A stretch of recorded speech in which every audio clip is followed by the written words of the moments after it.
Okay. Hare Krishna. We continue reading with our recap of Chapter 6 Bhagavad Gita as it is, Dhyan Yoga. So this was the slideshow which was prepared by ISKCON Malaysia. So let's see. Duration of life. Oh yes, so Prahlad Maharaj's teachings. In Prahlad Maharaj's teachings to his friends, he says that boyhood, we are passing our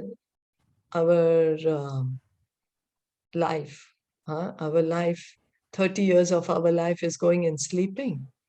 10 years of our life is going in boyhood, 10 years in childhood, old age in 20 years. Then how much of the life is left? So let's count. 20 plus 30, 50, 60, 70. 70 years is just gone like that. And then 30 years is left. And what are we doing with that 30 years? He's saying this is the average, like suppose somebody lives for 100 years, 30 years of our life we are sleeping. Then 10 years is you're in childhood. Okay, I'm a child. Then from 10 to 20, I'm just a teenager or something. So boyhood. And then once the old age comes, there's so many diseases with the old age. So 20 years goes. So he's saying that barely any 30 years of life. And then at that time you will say, I have to make money. I have to support my family. I have duties to perform towards my family. So that's why he was encouraging his friends. You take up the process of devotional service right from childhood. Don't say that I'm a child only, so I can't do it. Parikshit Maharaj attained perfection in 7 days and Khatwanga Maharaj in 1 moment. Does anyone remember the story of Khatwanga Maharaj? Yeah, he was the one who was fighting for the demigods. And then when he asked for a boon, he said that I want to be immortal. Demigods said that we can't, we ourselves are not immortal. We cannot give you this boon. And then he said that, okay, then just let me know that when will I die? Then they said that just in a, like now you'll just die in a moment. And then he went back on earth and he immediately took the name of Krishna, and then he was liberated. Yeah, that's right. I don't remember if he asked for boon of immortality or he asked for liberation. I can't remember. Actually, before he asked for immortality, but they said that we cannot give you because we ourselves are not immortal. Okay. That's why. Okay. And okay, yes. So that's the story of Khatwanga Maharaj, that in 1 moment, he fixed his mind on Krishna in 1 moment and he perfected his life. He went back to Krishna. And here we are seeing in the pictures is the story of Parikshit Maharaj. 7 days he attained perfection. 7 days. He was a righteous king. He got unjustly cursed by Shringi, the son of Samik Rishi, I think, because he had put the snake around Samik Rishi's neck. Yeah. Yeah. And then Shringi was a boy. He was playing with his friends. So he was like, how dare he insult my father like this? So he cursed him, you're going to die in 7 days. So what did Parikshit Maharaj do? He didn't say, oh, I'm going to have a big meal with my family. I'm going to die now. What would we do if we learn we have 7 days to live? Parikshit Maharaj, we might have different things, What are we going to do when we learn we have 7 days to live? What did Parikshit Maharaj do? He immediately gave up this entire kingdom to his son, Janmajaya. He left his home. He didn't say, I'm going to stay till the time I leave. Till the time I die, I will stay with my family. No, he went to speak to the sages. He went to the bank of the Jamuna. Some say Jamuna, some say Ganga. Anyway, it's doesn't matter. It's the same. There he heard from Sukadev Goswami. And what did he hear? Sorry? What did he hear? For 7 days, the last 7 days he has Srimad Bhagavatam. That's right. So we can see that Srimad Bhagavatam, he's dying. Huh? He's dying. Imagine, so when a person is going to die, he's going to do the most important things, isn't it? At least that's what we would imagine that. And he chose that I'm going to hear the Srimad Bhagavatam. He asked Sukadev Goswami, what is the duty of a person who's about to leave his, what is the duty of everyone, and especially for one who is about to die? And Sukadev Goswami said, chanting the glories of the Lord, hearing and chanting the glories of the Lord. So he narrated the Bhagavatam to him. So we can see the great importance of hearing Bhagavatam.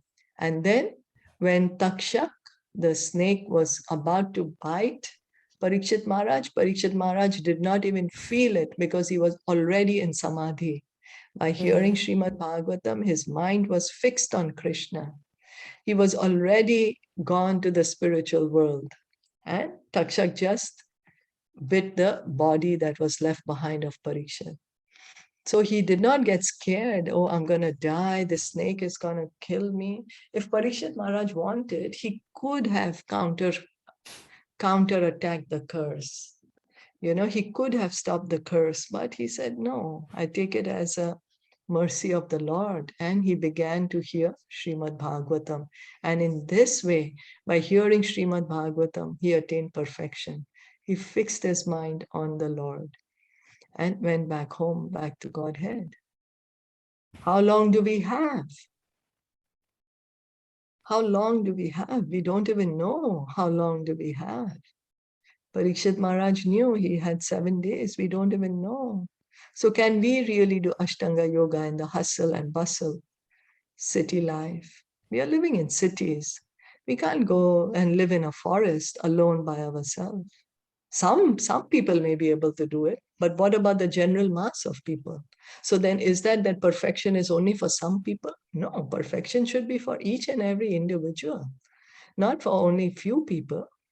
So what about us who are living in the cities? Bhakti yoga. Anywhere, anytime, anyone. We can just start chanting Hare Krishna. That is bhakti. Anyone, anywhere, anytime. This is the reason Lord Chaitanya is telling us openly, whoever you are, wherever you are, just start chanting the Hare Krishna mantra. There is no hard and fast rules. There is no criteria, or you have to be qualified to do it. No, we just begin chanting and that's it. Just begin hearing. Just hear. Anyone can hear Srimad Bhagavatam or Bhagavad Gita. We don't need special qualifications. It's 8:03. So 6:33, Arjuna said, "O Madhusudan, the system of yoga which you have summarized appears impractical and unendurable to me, for the mind is restless and unsteady." So because Krishna was speaking to him about Ashtanga Yoga, you sit in meditation, you go to the forest, you control your mind, and Arjuna is saying, my dear Krishna, my dear Madhusudana, the killer of the demon Madhu. So that's why Arjuna is saying, now you kill the demon Madhu, you also kill my doubts. He's saying, you are giving me a perfection path, but it is impractical. He's honestly saying, it's so impractical and unendurable. So I won't be able to endure it. I won't be able to sit down for thousands of years to do yoga, to control my mind. Why? Because the mind is restless and unsteady. It just keeps running here and there. So because Arjuna is sincere, so he's saying this. The mind is restless, turbulent, obstinate, and very strong, O Krishna. And to subdue it, I think, is more difficult than controlling the wind. So we may say, no, what's a big deal? I can sit down in yoga. I can sit and meditate. Yeah, but for how long are we able to meditate? And is that kind of meditation going to give us perfection? No way. No way. But the goal of yoga is perfection. But if we are going to do it the way we are doing it, we won't get perfection by it. So here, the body is compared, the scriptures, they describe that the body is made up of the senses. So the senses are like the horses, the indriyas, the eyes, the ears, the nose, the tongue, and the skin. They are like the horses. Then the mind. The mind is the reins which is which can control the horses. And then buddhi. Buddhi is the driver. And atma, the consciousness, is the passenger. This whole thing is the body. We are the passenger. The soul is the passenger in the body. And the intelligence should be discriminating, should be controlling the mind. And the mind should be controlling the senses. But what's happening is totally opposite. We let the mind do whatever it wants to do. We listen to the mind. We let the senses do whatever they want to do. So the entire intelligence is is being controlled by the mind and senses. Whereas the soul should control the intelligence should control the mind, and the mind will control the senses. So then what do we do? How to control it? Krishna said, O mighty armed son of Kunti, it is undoubtedly very difficult to curb the restless mind, but it is possible by suitable practice and by detachment.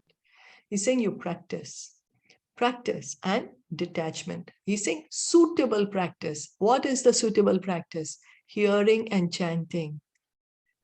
Hearing from Srimad Bhagavatam, Bhagavad Gita, chanting the Hare Krishna mantra. That is the only way we will be able to control the mind.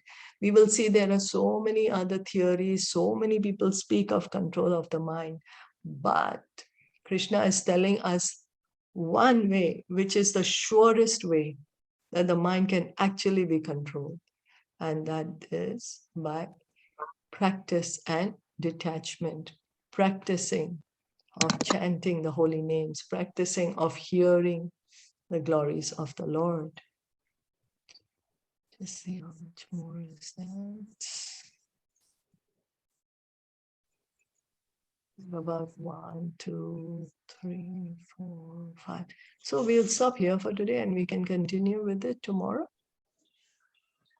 Is that okay?